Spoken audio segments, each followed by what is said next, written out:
Le mari, consterné, n'en croyait pas ses yeux. Il se disait que ce chat était incroyablement résilient ou qu'il avait un sens de l'orientation extraordinaire. Quoi qu'il en soit, il ne pouvait pas se résoudre à garder ce chat à la maison, malgré l'affection que sa femme lui portait.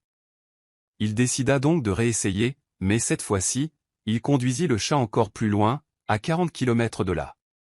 Il le laissa dans un endroit isolé, certain que cette fois-ci, le chat ne reviendrait pas.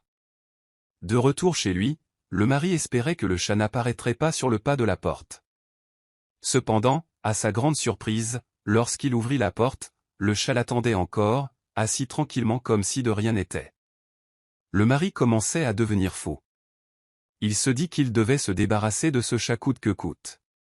Il prit le volant et roula pendant des heures, laissant le chat à des dizaines de kilomètres de distance, dans un endroit éloigné. À son retour à la maison, il se sentit enfin soulagé. Il pensa que cette fois-ci, il s'en était débarrassé pour de bon.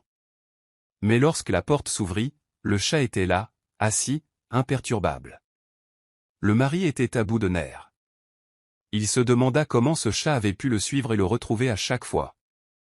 Il décida de recourir à une solution radicale. Il contacta un ami, un chauffeur de camion, et demanda à ce dernier de prendre le chat avec lui et de le déposer à un endroit éloigné, puis de lui envoyer un SMS pour confirmer que la mission était accomplie. Le chauffeur de camion accepta la mission et prit le chat avec lui. Il le déposa à des dizaines de kilomètres de la maison du mari, puis lui envoya un SMS pour l'informer que le chat était bien loin.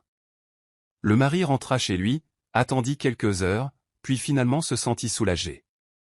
Le chat ne pouvait pas revenir cette fois-ci. Il se coucha pour dormir, enfin libéré de sa présence.